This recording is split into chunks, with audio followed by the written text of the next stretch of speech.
some of his poetry, but I couldn't do that, and I couldn't do Emerson if I started to write about him as well. It's just romantic nature and some of my own poems, so we'll give it a go. Our conference description asks, are we imprisoned by the invisible measures of the Western mental rational perspective? Of course we are. Yet we are also seeking means of escape from the deficient consciousness structure that mercilessly splits mind and matter, spirit and nature, religion and science, leaving the human soul stranded and gasping for breath on some narrow distance. The predicament is not new. The frame of mind in question, hardened in the mold of Cartesian philosophy, the scientific revolution, and the age of enlightenment. Yet the invisible measures girding the rationalist worldview did not enjoy uncontested sovereignty. Gebser criticized the mechanism of classical science, deeming it subjective on account of its blind rationalist projections. Less than a century after Newton published his Optics in 1704, William Blake called him out for destroying the poetry of the rainbow. Goethe and Blake were forerunners of an illustrious host of romantic poets and philosophers who took grave issue with the scientific cast of the ascended consciousness structure. And many, if not most, of these resistance fighters carried out their campaign under the banner of nature. For the Romantics, nature was not matter that might be compassed and controlled, but an organic whole and living spiritual reality. No foreign substance, nature was, in origin and essence, a mirror of soul. Beauty made manifest so as to reveal upon reflection the soul's own nature, a sacred scripture designed to educate and indeed initiate the human self into the mystery of its own being. Wordsworth gives the romantic idea exemplary expression in his Tintinnabulum. Therefore am I still a lover of the meadows and the woods and mountains, and of all that we behold from this green earth, of all the mighty world of eye and ear, both what they half create and what perceive, well pleased to recognize in nature and the language of the sense, the anchor of my purest thoughts, the nurse, the guide, the guardian of my heart, and soul of all my moral being. This kind of reflective awareness, becoming conscious of the soul, which was this Werden, die Seele, constitutes the crux of what Gebser calls the mythic consciousness structure. We may perhaps best illuminate it by distinguishing it from its theoretical part. Gebser characterizes the magical structure as this emerges out of archaic origin as the becoming conscious, not of soul, but of nature. As such, stands as an enormous presence and overwhelming power over and against the human being. On account of this primordial difference, this awareness of standing opposite something other than itself, the human being does achieve its first degree of independent existence, even its first glimmer of self-consciousness. But it is only a glimmer, because in the magical mode, the energy of the human being is engaged with the largely unconscious vital connections subsisting between itself and the world. That vitality inheres in emotive and physical drives and desires, and the power born by these. Magical man and woman are thus inextricably involved, Gebser, eingeflochten, or interwoven, with earthly and instinctual nature, emotional affect and material ether. The chief locus of the magical world is not so much the soul, in and for itself, as the soul resident in and answering to the vital body. By contrast, efficient forms of mythic consciousness depend upon the imaginative process by and through which the human being becomes reflectively aware of him or herself as soul, conducive to recognizing her own nature as a spiritual being responsive to ideals of truth and, more central in our context, beauty. For Wordsworth and his brethren, the poetic self's dialogue with nature served just this end. The romantic vision of nature fostered and still nourishes a modern form of that imaginative and mythic knowing which the reigning frame of mind threatened and still threatens to exile to the distant precincts of humanity's collective unconsciousness. As a gesture of continued resistance, I will here read several poems that dramatize the human being becoming conscious of soul by virtue of poetic reflection upon nature, drawing upon Gebser's elucidation of mythic consciousness and the nature of soul to illuminate romanticism, and vice versa. True to the romantic and Gebserian respect for originality and creative expression, the poems will be my own contemporary versions of the romantic ethos. I will begin with the first poem in my first published collection, The Hands of Stars. Brushstroke. The heather on the hillside, how wholly it covers the ground with glory, as if that cataract of mauve were the breaking of the earth's heart into song. What if I could still sense, just so passionately, from the slim branch I am holding in my hand? The title of the poem, Names and Frames, is otherness. This poem's title, Brushstroke, likens its writing to an act of painting, and thus to creating a visual image. The subject here is drawn from nature, actual, physical nature, but the artist frames his engagement with the natural world in such a way as to bracket all practical concern. Does the heather possess medicinal qualities? Can it be crushed so as to supply a painter with color?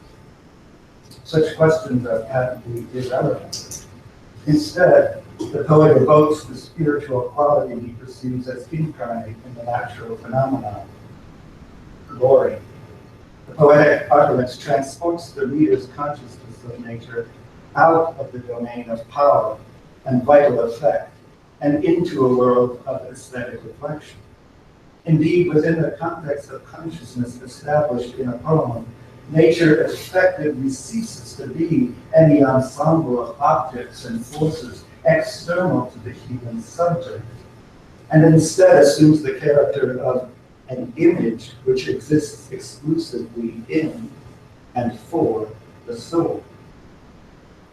The tropes that succeed the initial apostrophe accent this detachment, this emancipation from the dictates of sense.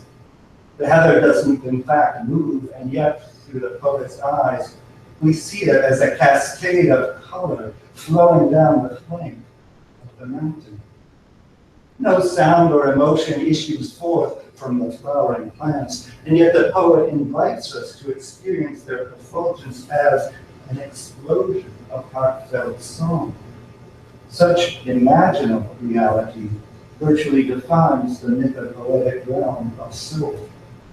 The image, das Bildhafte, writes Gebser, is the form of manifestation native or closest to the soul.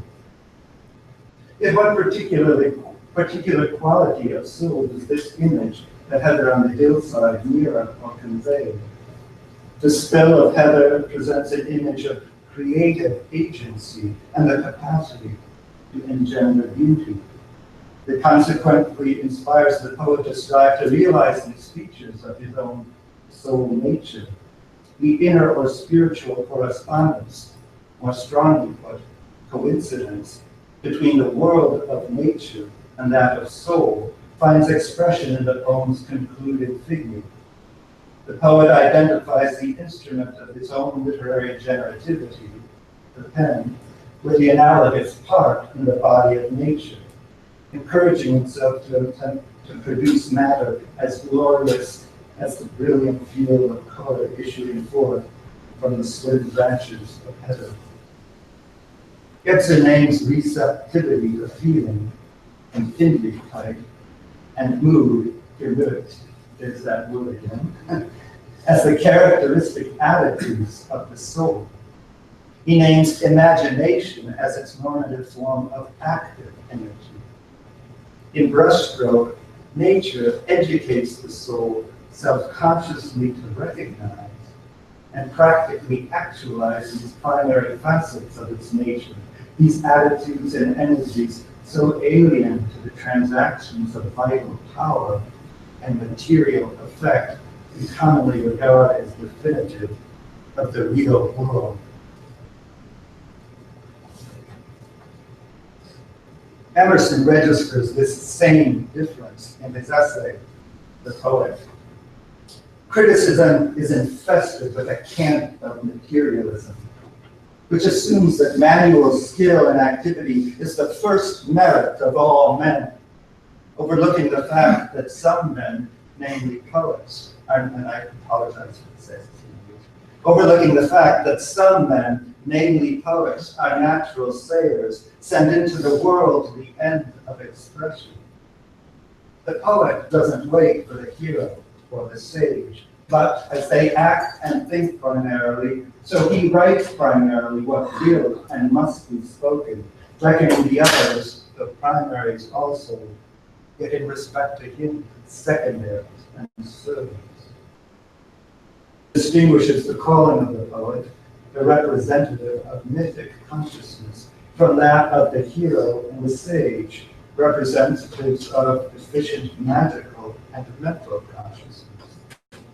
Like Emerson, Gebser too recognizes the end of expression as definitive of mythopoetic consciousness, and indeed asserts that it is just this end that originally sets the mythic apart from the magical.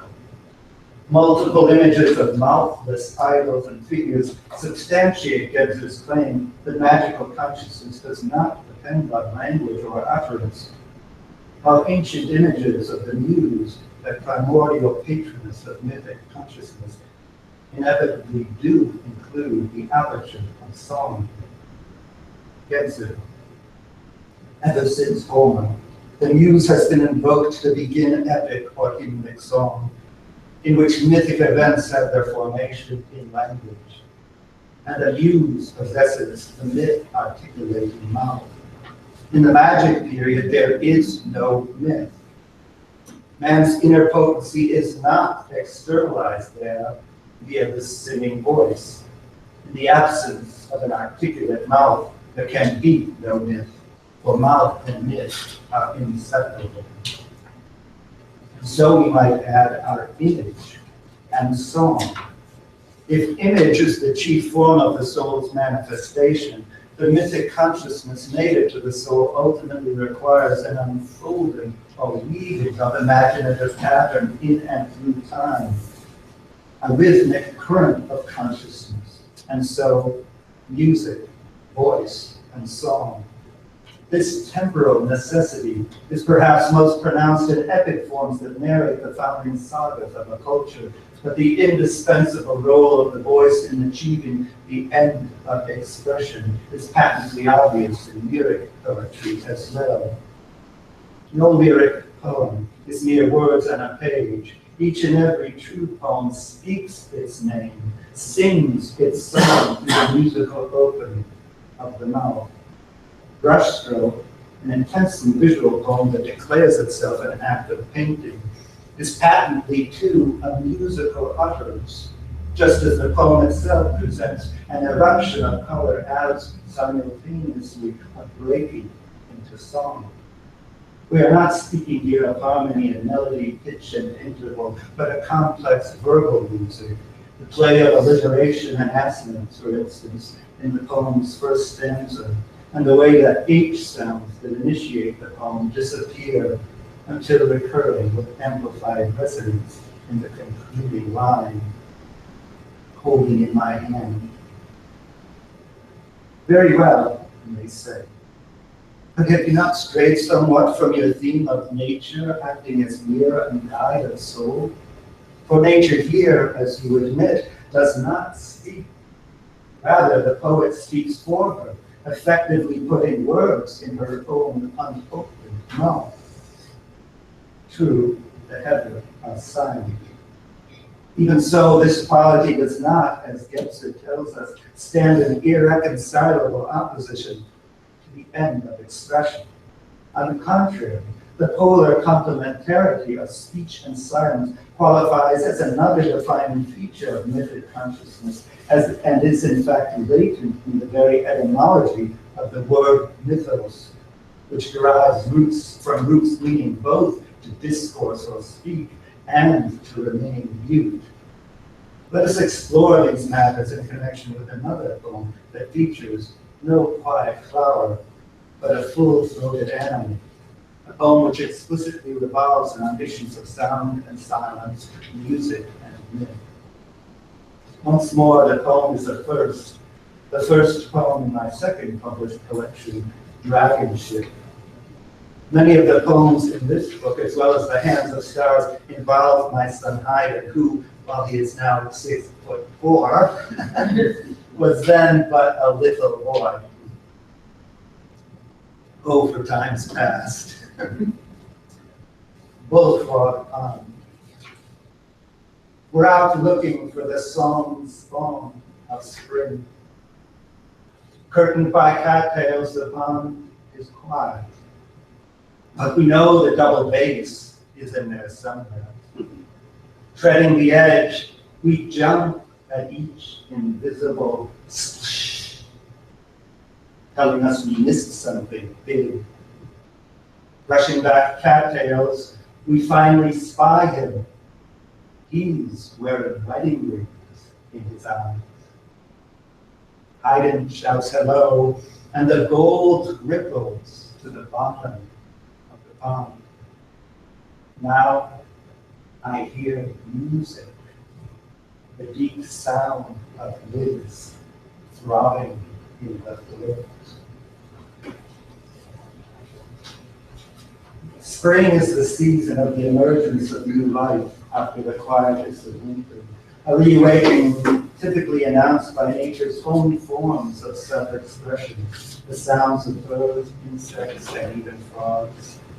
The poem begins with the poet and his son out looking for one such musical species, the principal bass of the natural orchestra, and so one not always so easily seen or heard.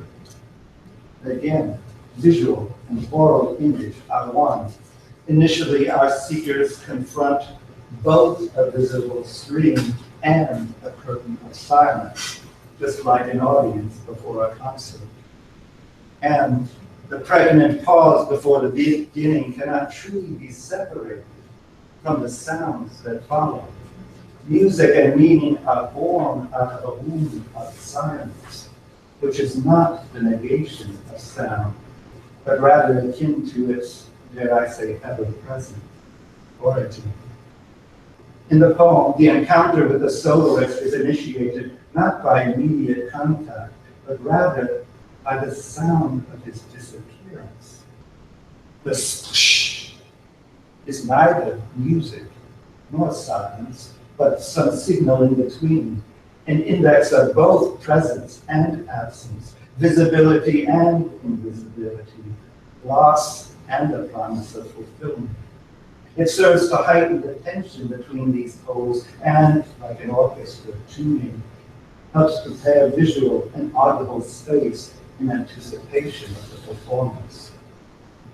When the poet and his son at last do see the bullfrog, they don't hear him. Haydn's greeting scares the frog away, out of sight to the bottom of the pond. And yet, not before the poet sees a remarkable feature. He's wearing wedding rings in his eyes. Anyone who has looked a frog in the eyes knows the visual truth of the metaphor, and yet, as with all true symbols, the spiritual register of the correspondence goes deeper. Gebser. The liberating struggle against nature and the magical structure brought about a disengagement from nature and an awareness of the external world. The mythical structure, in turn, leads to an emergent awareness of the internal world of the soul. Its symbol is the circle, the age-old symbol for the soul. The individuated point of the magic structure is expanded into an encompassing ring on a two-dimensional surface. It encompasses, balances, and ties together all polarities.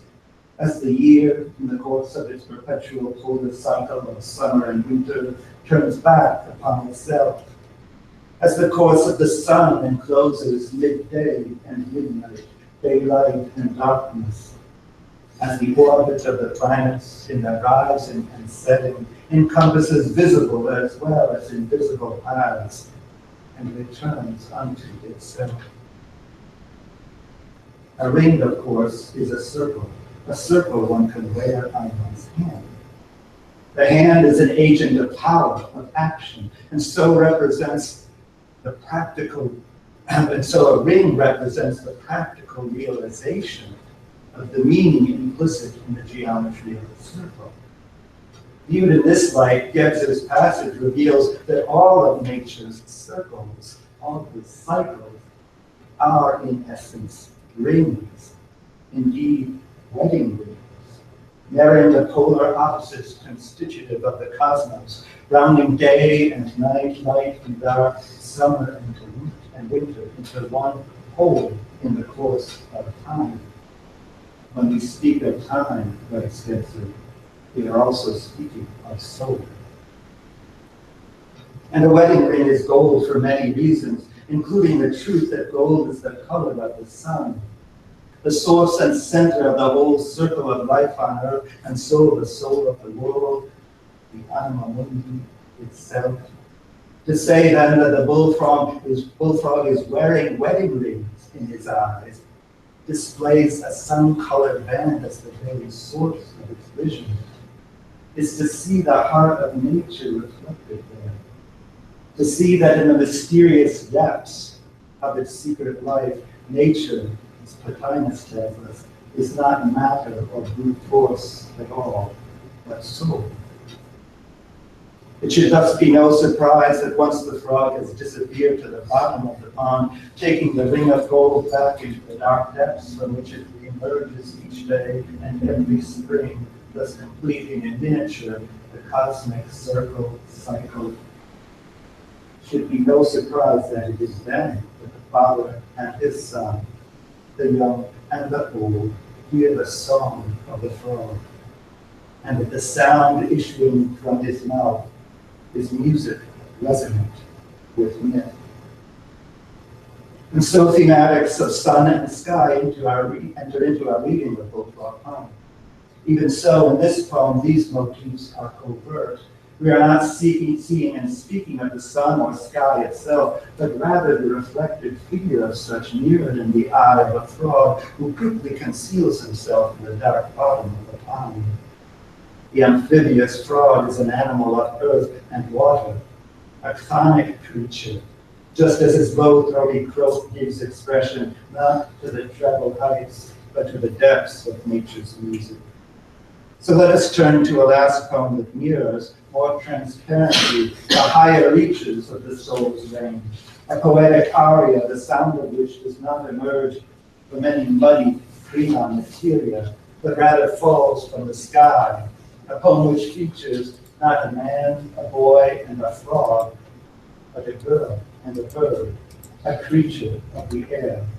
In so doing, we will be looking at a poem that, still more so than the prior two, images something of the very essence of myth.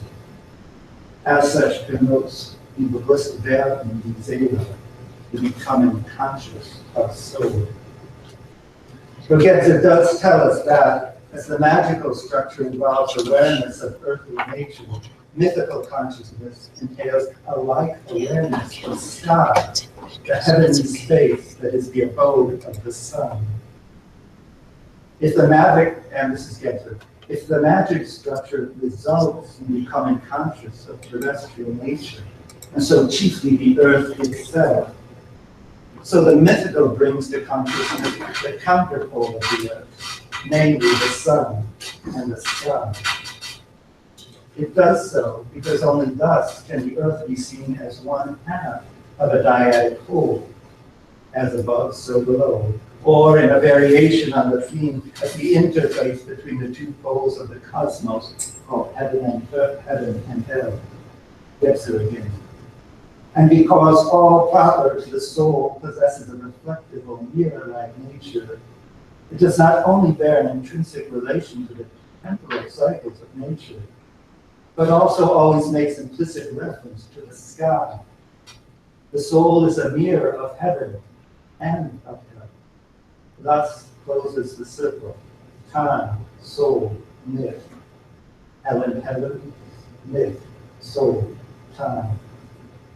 If the murky depth of the bullfrog's pond contains a hint of the underworld, our next and last poem, once more and indeed more essentially, a poem of spring and so rejuvenation, opens immediately onto a view of the heavens. And the next poem is titled Spring, and it's an ekphrastic poem.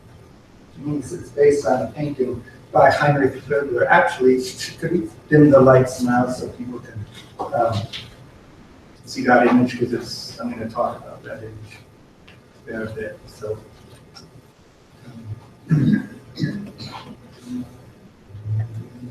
there we go. Is that okay for everybody? Mm-hmm. So here's the poem, Spring. People know who Heinrich Vogler is. He's a Jugendstil, Art Nouveau artist, working most famously around the turn of the last century. Fascinating figure. Spring, after Heinrich Vogler.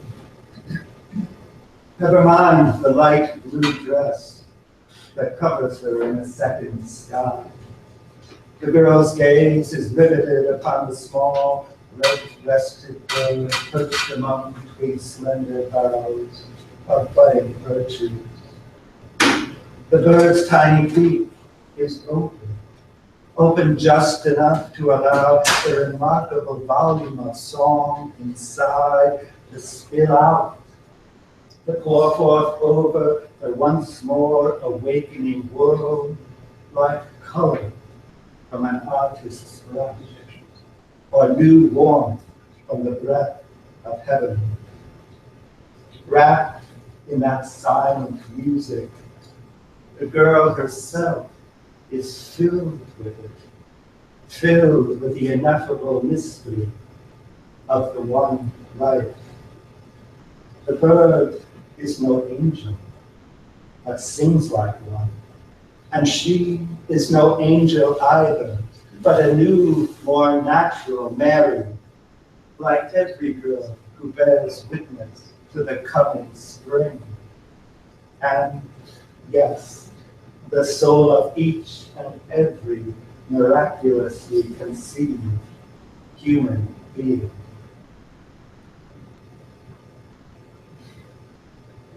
This ekphrastic poem begins by calling attention, even as it pretends to do the opposite, to the intimate relation between the girl, the soul, qua anima, and the sky.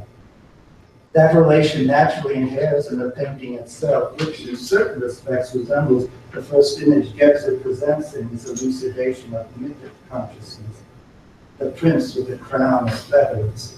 I'm sure people are familiar with that image in ETL.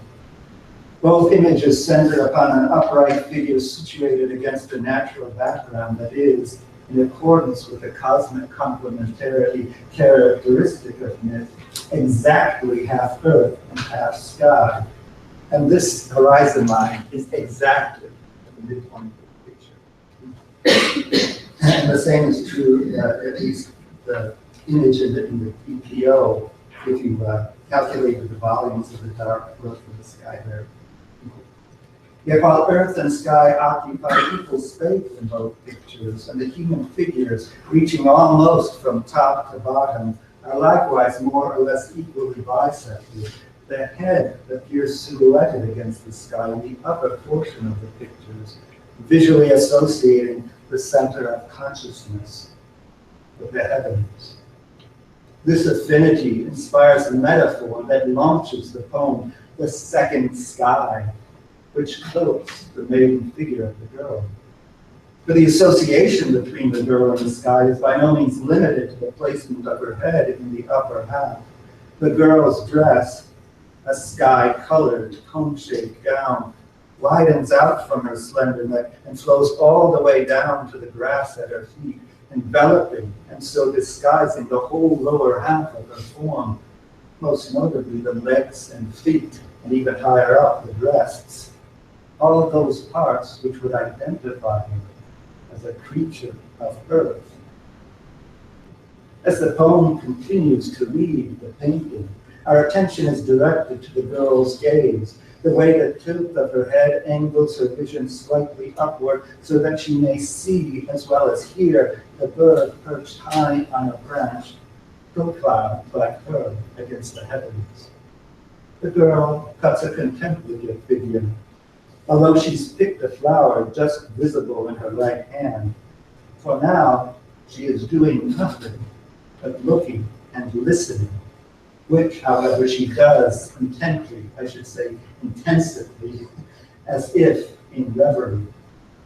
The calm, reflective stance is a corollary of the girl's association with the heavens, and both represent a mode of consciousness markedly different from the vital drive and emotional stir characteristic of magical consciousness.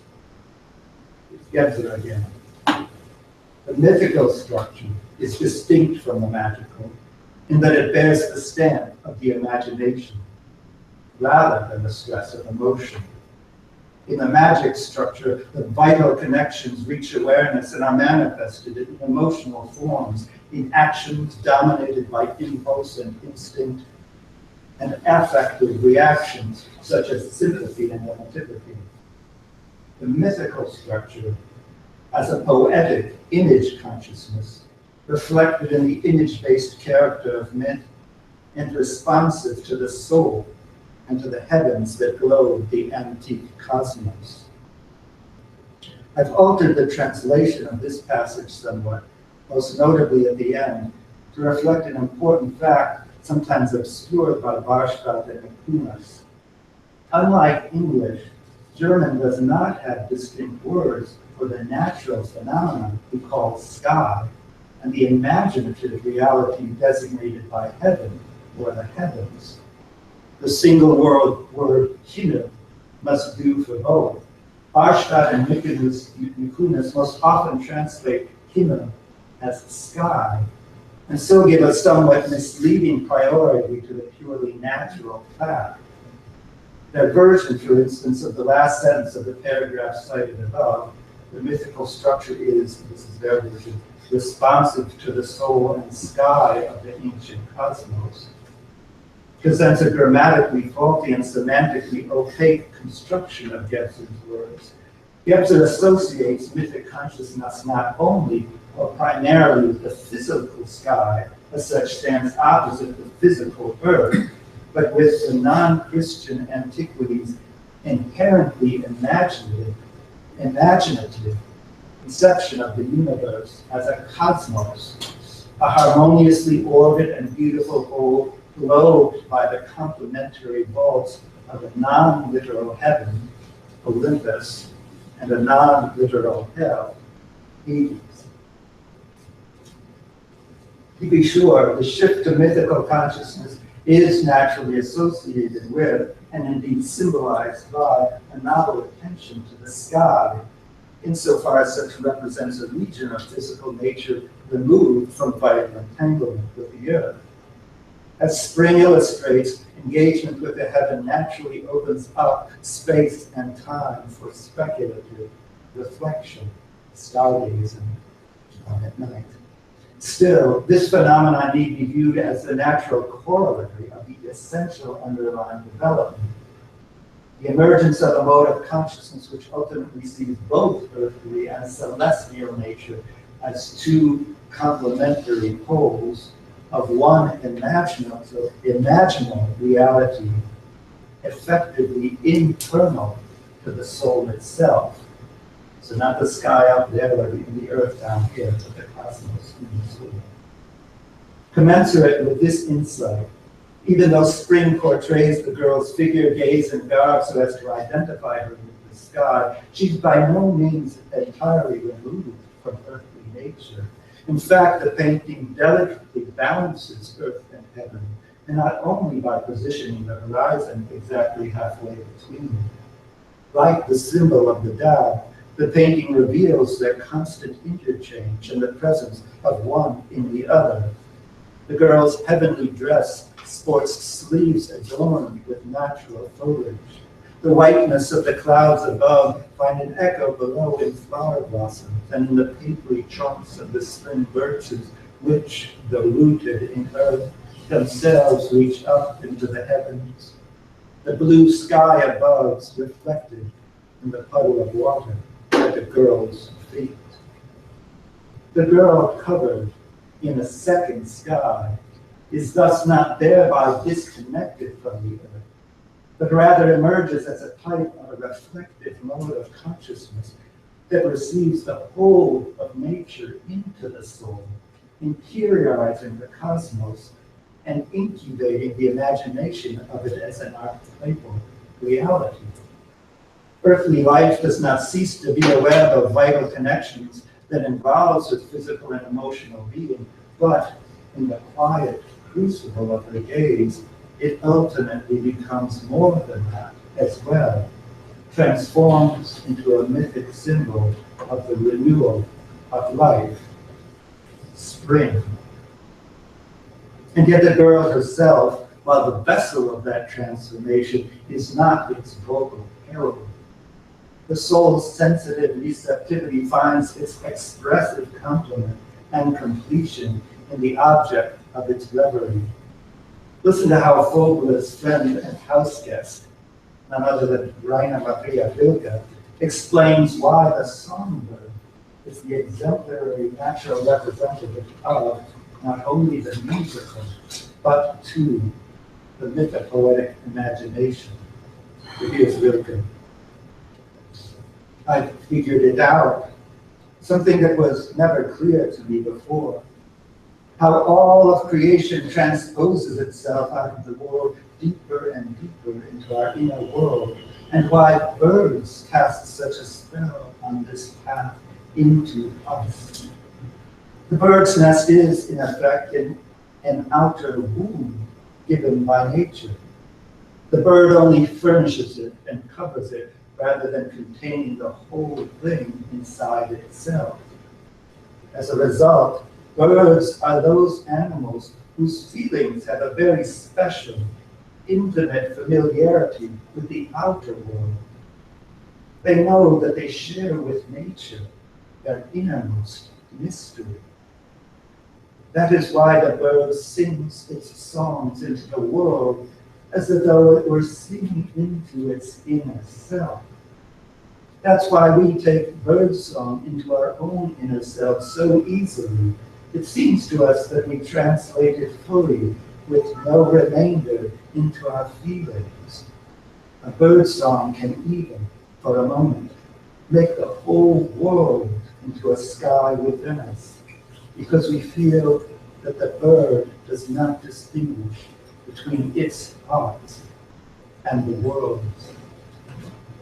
That inner sky, in Rilke's German, the relevant phrase is Innenreich, literally interior space, is the second sky, which unfolds the girl in the painting, the non-literal interior sky. She is seeing and hearing in external nature, in the bird and its song, the secret of her own inmost nature, the heart of her own soul. By virtue of that aesthetic contemplation, she is filled with the knowledge of the deep mystery that she and the bird share one and the same spiritual origin, that the human soul and the soul of nature are indivisibly one and the same. This is the core mythos of Romanticism, the sacred mystery that Coleridge in the Aeolian Harp calls the one life. Oh, the one life within us and abroad, which leaps all motion and becomes its soul, a light in sound, a sound-like power in light, rhythm in all thought and joyance everywhere. This is, too, an Orphic mythos. The song of the bird, the unheard song, or the painted bird, an apt symbol of nature, is at once full of song and fully silent. That unheard song, always issuing forth from the mouth of nature, is the undying music flowing from the severed head of Orpheus. The poet, the romantic, the Orphic poet, is charged with the high mission of giving human voice to the mute music of nature.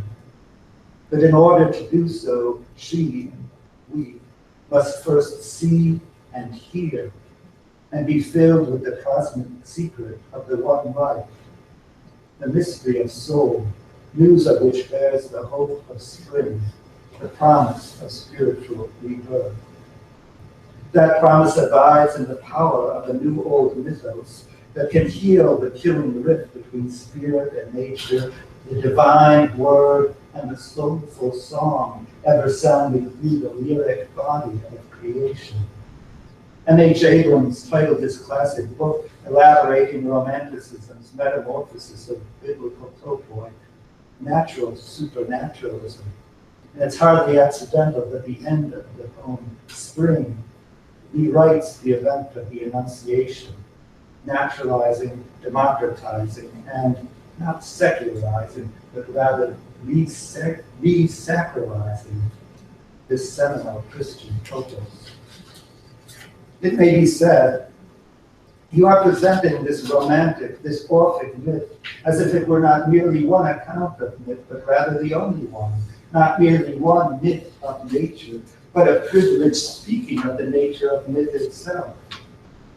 I would counter that with respect to mythopoetic consciousness, the Orphic myth does possess a certain critical privilege. Just as James Hillman affords the myth of Psyche and Eros priority because it is the myth that features the subject of psychology, Psyche herself, in a leading role, the myth of Orpheus may deserve like privilege with respect to mythic consciousness, because it centers upon the saga of the primordial sin of myth, the archetypal poet, and so the very origins of mythopoetic utterance itself. And the romantic variant of this myth, sung in their own distinct modes by the likes of Wordsworth and Coleridge and Emerson, and later Rilke and Yeats and Wallace Stevens, this romantic myth of nature may also deserve a certain privilege on account of its unique historical import. For Romanticism represents the mythic consciousness structure, as such reemerges and rearticulates itself within the context of what Gebser calls perspectival consciousness, which I will here simply associate with a modern worldview centered upon the individual subject and his or her experience of an objective world. As it is the cultivation of a newly efficient mythic consciousness, one open to the influence of beauty in nature and in the soul, that can perhaps best wean us from the camp of materialism, characteristic of the deficient mental magical complex that rules our world. A revisioning and recovery of Romanticism may well be an indispensable step on the path toward any more truly integral consciousness. As Faulkner and Coleridge remind us, it is a step filled with beauty and with joy. Thank you.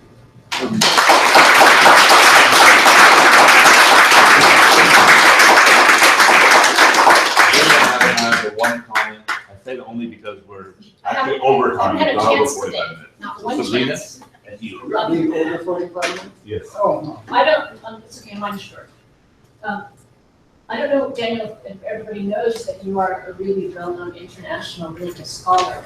You published last year, 2 years ago, your book on Orpheus, the Sonnets of Orpheus. Yeah, 700-page book on the Sonnets of Orpheus. And if anyone can speak in the 21st century of Rilke, Daniel can speak of Rilke. And I'm going to pose a really hard question right now. please. And it may cause a lot of disturbance. It causes disturbance in me. It's something that really lives in me. It's something that motivated the call for papers. And it motivated your response, initial response to that call to papers. Rilke has this beautiful verse regarding the bird and the expanse. A single expanse stretches through every being. A single expanse stretches through every being. An interior cosmos. Birds fly in silence right through us. And so, we look so carefully and so reverently at nature as a reflection of our soul. And we look into it like a mirror to feel the impulses and the forces of the soul within these polarities. And Gebser speaks about this deeply. But when he speaks about the concretization of the mythical, he says very clearly, it does not produce images. The concretization of the mythical is situational. It situates and through dispositions, and it launches us to new dispositions. And I think about all the other wisdom teachers that help us to understand what does it mean to transform, to go from one element to the next. You take fire. Fire takes you from one element to the next. And Steiner speaks about this. The elements are a continuum. There is no real separation between them. It's the heat morphs a new energy, a new disposition, a new experience of life. And so when I'm thinking this whole integral reality that we're striving to step into with this disposition for a feeling of that, is how are we still connected to nature? And I think of Paracelsus, and he says the whole point of astrology, is not to read the patterns of the stars and be shaped by them and have destiny influenced by our star pattern, but to know them so well, to be free from the pattern of the stars. Mm-hmm. And so this question is very strong for me because it's not a very popular thing to say, perhaps the integral disposition it doesn't have anything to do with nature. It does, but I'm saying I have a feeling that there's something there. I would say that the shift, see, there's nature and nature, right? I mean, there's nature as it is experienced through the magical consciousness, which is evolutionary nature, which is all the force and power that comes through the whole karmic history of not only humanity, but all sentient beings and their loving and dying and so forth. That gorgeous painting in the Frey Museum, one aspect of it called Sin by Franz von Stuck. There's that vital nature. But there's also the whole of nature, which, as Plotinus tells us, the last thing of soul, and which can't be identified with any part or product of the contemplative act of creation, which is ongoing. Even though they are intimately related, it's like in the last session it was something came up about image. It's like the distinction between image and imagination. Imagination isn't something that's an emergence, creative imagination, I would say, from the origin. And it produces images. But the moment of creation, the image ceases to be imagination, which must be perpetually renewed. And I see the essence of nature, the heart of nature, as precisely that ever-renewing creativity of the origin. So I feel like the heart of nature, which, as I argue in the paper, is really the anima mundi, with which the heart of the human being is one, is actually the creative aspect of the origin, and is more or less where Gebser is trying to take us to when he talks about the ever-present origin, the perspectival consciousness, and so forth. So it's not nature out there. It's nothing pure. It's experienceable only through and in the act of what Coleridge would call the primary imagination, which is the repetition in the mind, of the individual mind, of the eternal act of creation in the infinite I am. I mean, it's a huge definition, but it's something that original. So, I mean, from a kind of humble, modest standpoint,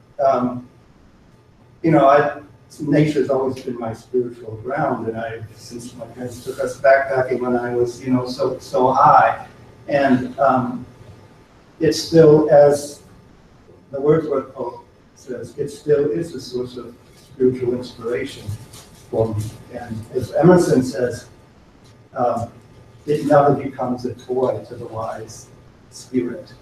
It answers to its most mature hour, I'm paraphrasing, as it did in the. So I feel like nature is an inexhaustible source of creativity and beauty, and is really very kindred to understanding nature and ourselves in that aspect is very much where Gebser is trying to point us. And it's commensurate with a lot of other things people have said in the conference, and all those pictures of the glorious pictures of the Taurus and everything else. All that is I feel like it's the heart of nature as well as our own. Yes, thank you. I'd